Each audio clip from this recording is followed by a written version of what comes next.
Hi everyone, my name is Wawa and I'm back with another viewer replay match, and this time it is gonna be a TVP matchup, and it is gonna be MskiMorvhin here spawning as the purple Protoss at the top right position, and his opponent is gonna be Blazer as the red Terran spawning at the bottom left position. And we are gonna do this right here at Delta Quadrant, and they're actually spawning across each other, so it's gonna take a while for them to know where each other is spawning, and it's pretty much the longest distance you can spawn from this map. So it might be a macro game, or it might be this game might take a while. I'm not sure. I'm not promising anything because we still do see quick games, even though they're cross spawning from each other.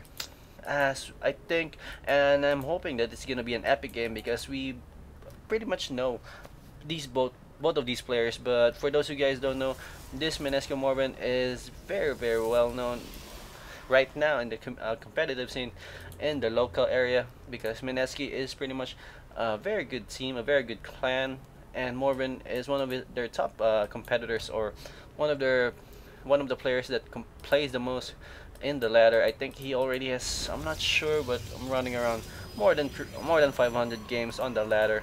As we are seeing, his opponent Blazer was pretty famous, or pretty well known back in the Brood War era, but not really seen that much lately.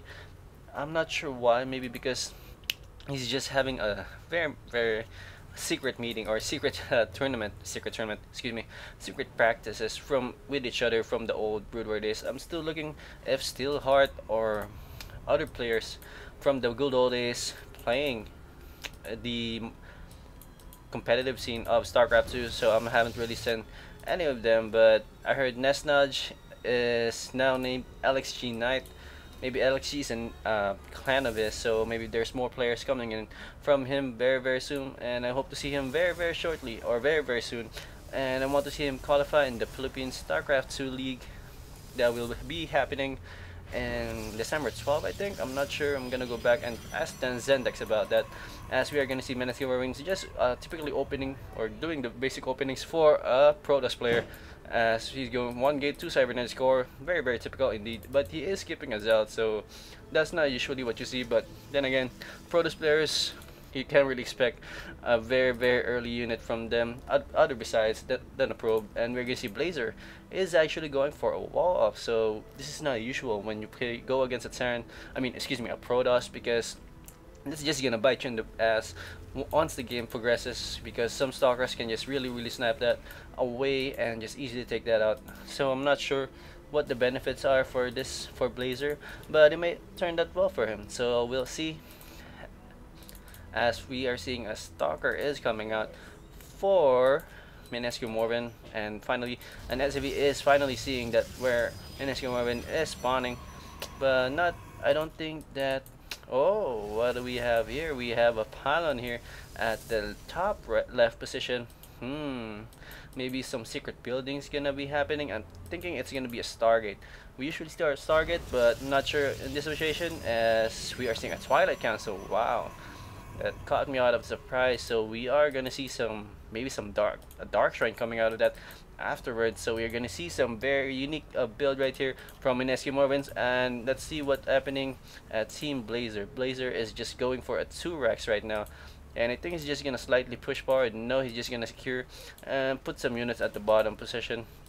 I don't know, maybe it's much better, I think, or it's usually that the pros usually put some pressure on the enemy, especially around this time, because around this time the Protoss player doesn't really have any units at all. As you guys can see right here, MskiMorvhin only has 1 stalker, and he's just warping in 1 more gateway. So yeah, finally that sentry is out, so he will be able to force field that ramp off whenever this small bundle of units arrive. But even though there's only 5 units around here, it can still do a lot of damage, especially when the steam kicks in. So we're just gonna wait and see what's gonna happen here, as we are gonna see a wall off right here. No, where's the force field? Oh, those sentry is gonna be going down if it's not focus fired. Oh my god, those force field, so that sentry almost fell down.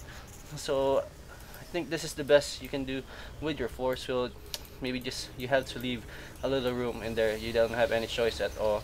And finally, these units, Blazer is finally coming in, but he is gonna fall back think he knows that there's already 3 gates and that MskiMorvhin can easily warp in units very quickly. As he is just moving forward, moving back, excuse me. I think that harass is over. That's gonna force MskiMorvhin to make more army units, as we don't have any that much army units for Blazer. Is just gonna macro up, making a command center. Wow, very quickly, and another barracks and another factory. So this is a very good opening right here for Blazer. Just very typical. Maybe we might see a starport very soon.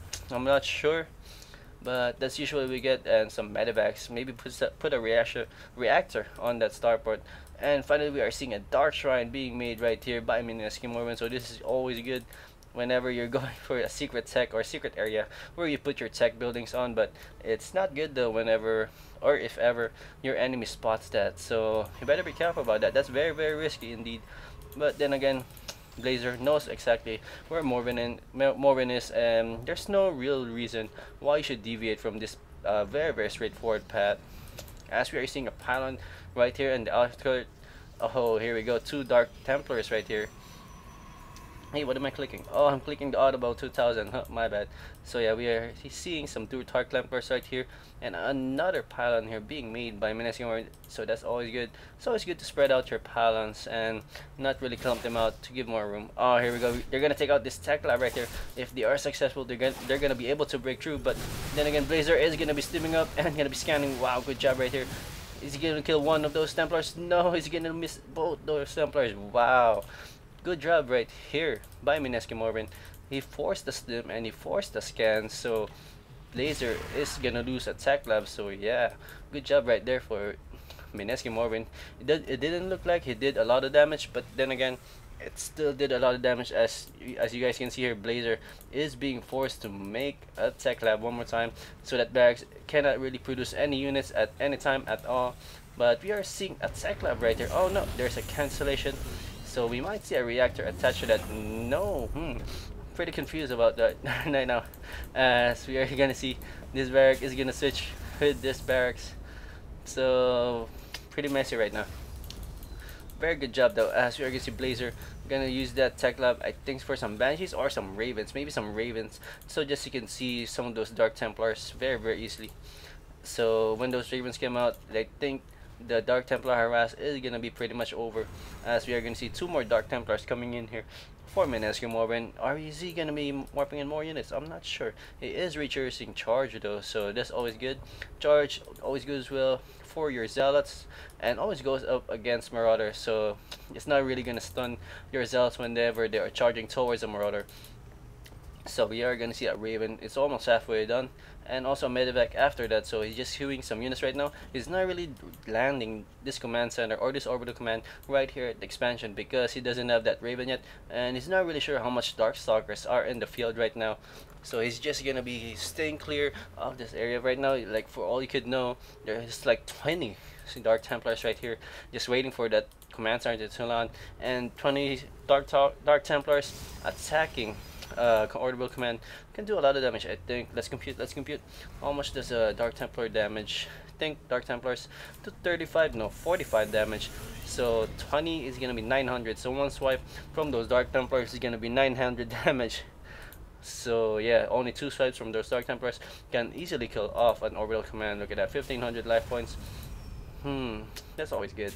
And finally, the Raven is out, so he's pretty much comfortable of landing that orbital command right outside. So he's just he can easily see any Dark Templars, as we do see MskiMorvhin is successfully capturing his natural expansion with a High Templar on the field already.